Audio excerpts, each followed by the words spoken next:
Bienvenidos a la primera edición de Bioinformaticast, un podcast donde hablamos de temas de bioinformática y realidad virtual. Mi nombre es Milena Barrete, soy una estudiante de la carrera de Ingeniería en Desarrollo de Videojuegos y Realidad Virtual en la Universidad de Talca, y en la edición de hoy me acompaña Jorge Morán.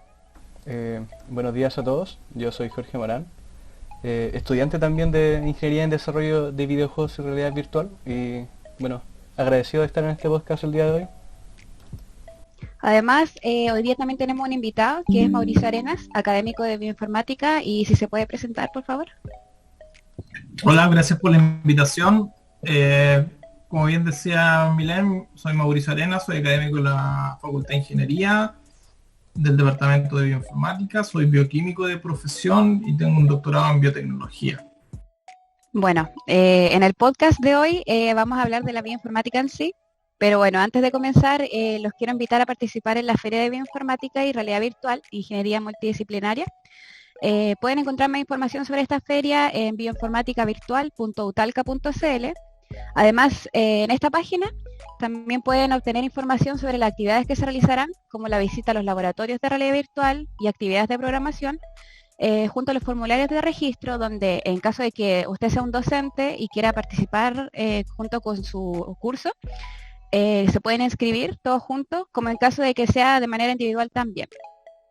Y bueno, ahora pasando directamente con el tema, me gustaría pedirle a nuestro invitado si nos puede hablar sobre qué se entiende por bioinformática, a qué se refieren con este término, qué abarca y en qué área se aplica. Bueno, la bioinformática es una disciplina que partió o se acuñó el nombre como por ahí por el año 2000 aproximadamente, ¿ya? Es una disciplina que nació producto del proyecto Genoma Humano, este proyecto que buscaba resolver cuáles eran los componentes a nivel de ADN que tenía un ser humano. Y de esa manera poder conocer, por decirlo de manera simple, el manual de instrucciones de un ser humano a través del conocimiento de los genes que estaban asociados. Cuando se hizo este proyecto muy ambicioso que costó cientos de miles de millones de dólares, se dieron cuenta que el volumen de información que se obtenía era muy grande y era difícil de analizar. Necesitaban poder computacional, ¿cierto?, para poder hacer este tipo de análisis, y ahí es que nace la idea de que se necesita un profesional que se dedique a esto. Porque en ese momento, por una parte teníamos los biólogos y por otra parte teníamos los computines, pero entre medio no había nada, ¿cierto?, de alguien que supiera de biología y de computación. Faltaba un personaje ahí, y ahí es donde se acuñó este término de la bioinformática. En ese momento la bioinformática estaba pensada en análisis de los genes, ¿ya? Y nació, como les mencionaba, de ese proyecto internacional, y con el tiempo esto fue cambiando. O sea, estamos hablando que han pasado más de 20 años y actualmente el término de bioinformática y la disciplina como tal está bastante más ampliada.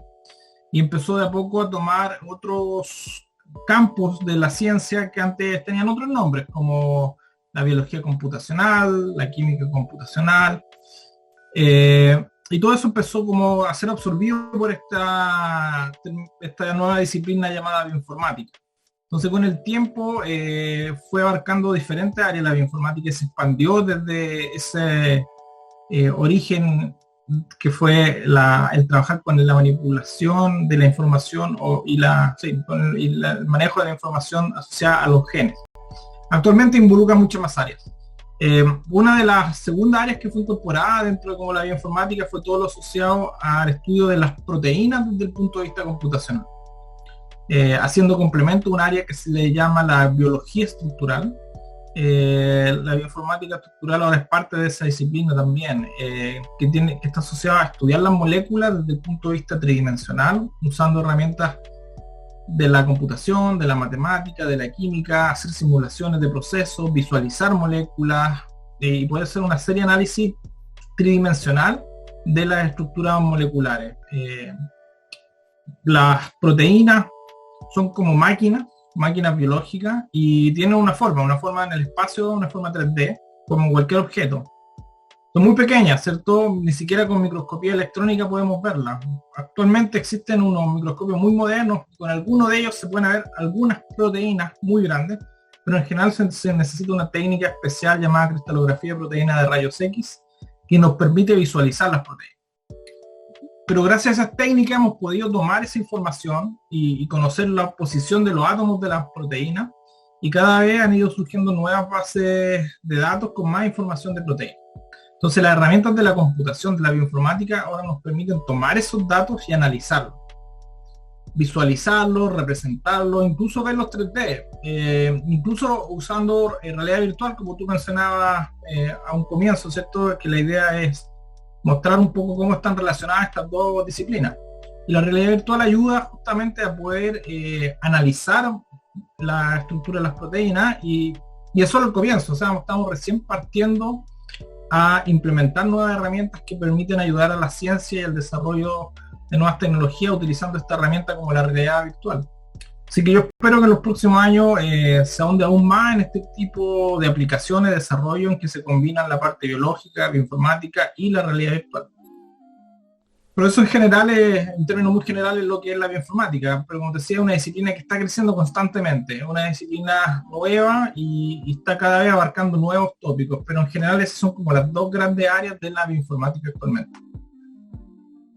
A mí, en este caso, me parece bien interesante un poquito la historia que tiene la bioinformática, porque va muy ligada con el desarrollo también de la computación. Porque yo creo que es como esos descubrimientos por lo que he investigado, esos descubrimientos de la estructura del ADN, por ejemplo, que se formuló como en los años 50, encaja también con como el surgimiento de las computadoras, porque como al final de la Segunda Guerra Mundial se estaban desarrollando las primeras computadoras, y después este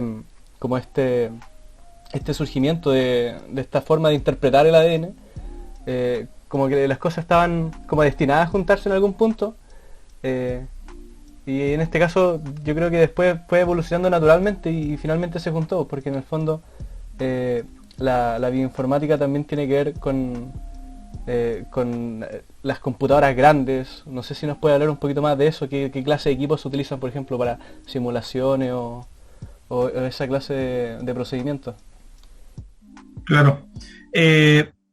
Sin duda, el desarrollo de la bioinformática, de los métodos, algoritmos, etcétera, va de la mano del hardware.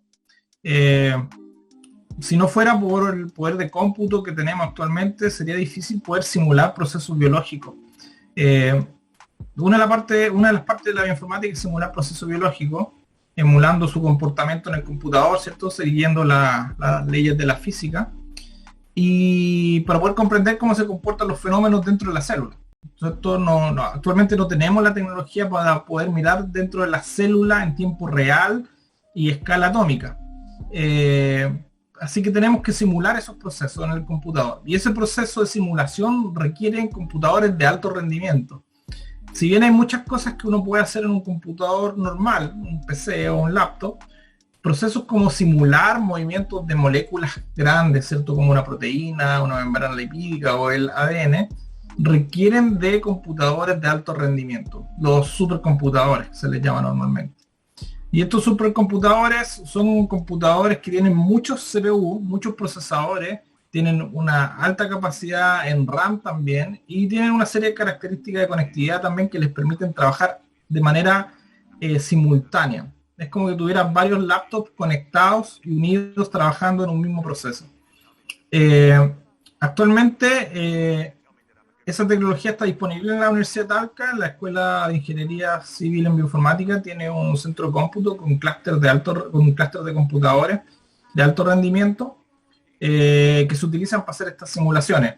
Han habido muchos cambios. Desde que yo comencé en esto de la bioinformática, por ahí por el año 2001, existían algunos computadores en esa época que se utilizaban para hacer simulaciones que eran los mismos que se utilizaban para hacer efectos especiales. Hay una empresa, que no sé si existe aún, que se llama CGI, que era la que hacía películas con efectos especiales. Y esos mismos computadores, que eran como lo más top que había en ese momento, se usaban también para hacer dinámica molecular.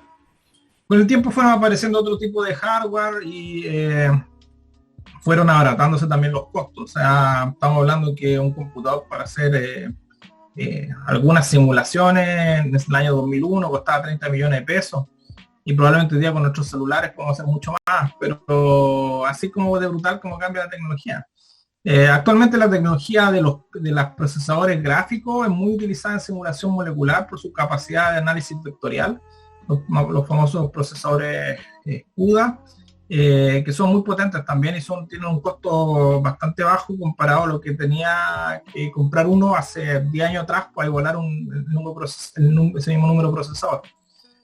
Por lo tanto, siempre uno, por fortuna, ¿cierto? El procesamiento va aumentando exponencialmente, ¿cierto? Está la ley de Moore que habla sobre eso, y eso nos ha permitido hacer cada vez simulaciones más complejas y más cercanas a lo real. De hecho, el área es sumamente importante. Un indicador podría ser revisar los premios Nobel asociados al análisis estructural. Hay más de 30 premios Nobel asociados al análisis estructural a nivel atómico, partiendo por Röntgen, que fue el que descubrió los rayos X y que es una de las técnicas que más se utiliza actualmente para poder obtener información de la posición de los átomos. Así, hace un par de 3 años atrás, creo, también se galardonó una serie de científicos que fueron los primeros, por ahí por los años 70, en simular procesos en computadores. Entonces, la computación es clave para esto. Van de la mano. El desarrollo de la bioinformática va por una parte caminando con la biología, por otra parte caminando con la computación, ya sea a nivel de hardware o de software. Así que sí o sí están relacionadas, y por lo tanto el profesional que trabaja en esta área tiene que saber de las dos cosas, tanto biología como computación. Sí, de hecho cuando estaba hablando me estaba acordando de un ramo que tenemos nosotros, que se llama paralelismo. Básicamente es de paralelismo, y la profe que nos enseña es la directora de bioinformática. Así que mientras me hablaba me estaba acordando de eso. Claro, Ariela Vergara, la directora de bioinformática, ella trabaja haciendo simulación de procesos, pues, y usa bastante de estos software que utilizan computadores de alto rendimiento, así que sabe bastante del tema, ¿cierto? Y sí, pues hay un tema de algorítmica bien importante ahí, sobre todo puede haber un nicho bastante interesante, todo lo que tiene que ver con el desarrollo de algoritmos o métodos científicos para optimizar, por ejemplo, procesos utilizando computadores de alto rendimiento, donde un cierto está el paralelismo por una parte, pero también está la distribución, que es otra estrategia para adoptar estos problemas grandes, ¿cierto?, que requieren alto número de computadores. Hay muchos desafíos, por eso es lo interesante de estas disciplinas nuevas, así como la carrera de ustedes, realidad virtual, que también son disciplinas nuevas, tienen muchas posibles aplicaciones. Yo veo mucho futuro en estas carreras nuevas. Yo veo que hay muchas aplicaciones que aún ni siquiera hemos pensado. Y eso yo creo que es bastante motivante. Para mí, yo espero que para los estudiantes que escuchen esto también se motiven al ver que están estudiando en carreras así de vanguardistas. Y también le quería preguntar un poquito en cuanto a resultados ya prácticos de la bioinformática. O sea, por ejemplo, en las personas del día a día, ¿en qué pueden ver mejorada su vida con la bioinformática? ¿En qué se materializa finalmente, por ejemplo? Porque hablamos de simulación de proteínas, pero esto después, ¿qué significa para la gente? Muy buena pregunta. Es un tema importante poder bajar lo que uno hace en ciencia, ¿cierto?, para toda la comunidad, para que todo el mundo lo entienda. Así que yo creo que es una pregunta muy importante. Y una respuesta también simple. El PCR que se hace a diario en esta época de pandemia es el mejor ejemplo de un análisis bioinformático, ¿ya?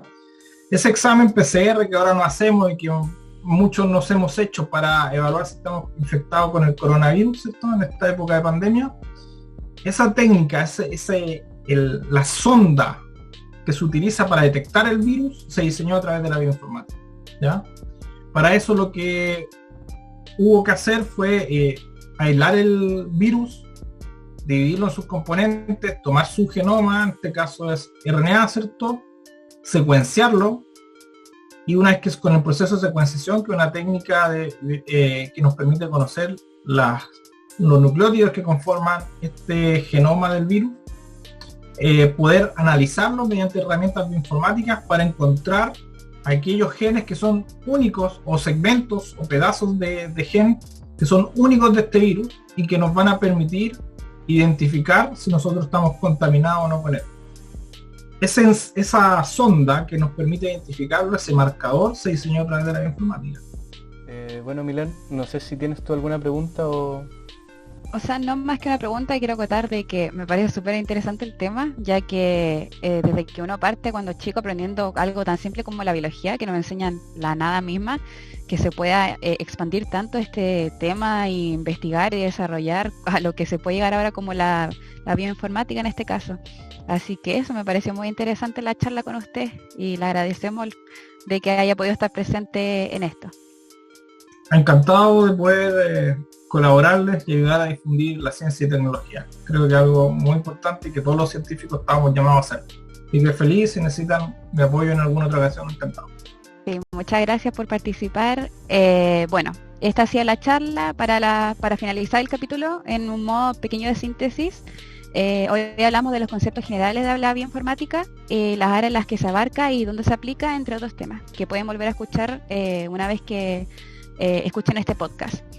También quiero aclarar que si alguno de nuestros oyentes está interesado en aprender más sobre este tema, los vuelvo a invitar a la Feria de Bioinformática y Realidad Virtual, la cual se desarrollará en la Universidad de Talca la primera, segunda y tercera semana de noviembre, y pueden encontrar más información en bioinformaticavirtual.talca.cl.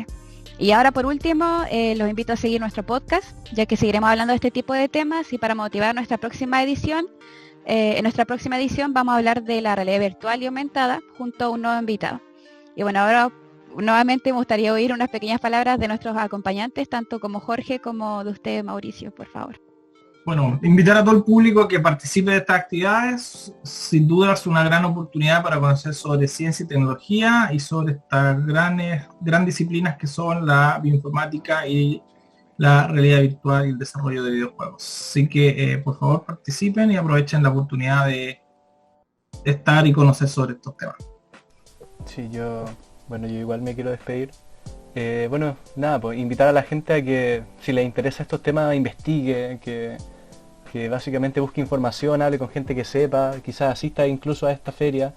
Es un tema bien interesante y bien amplio, y yo creo que varias personas que quizás no necesariamente se sentían atraídos, si le dieran un poquito de tiempo y espacio para aprender, yo creo que se interesarían bastante. Así que eso, nada más que decir. Y agradecido de estar acá, pues. Sí, muchas gracias por participar y bueno, con esto finalizamos. Hasta la próxima.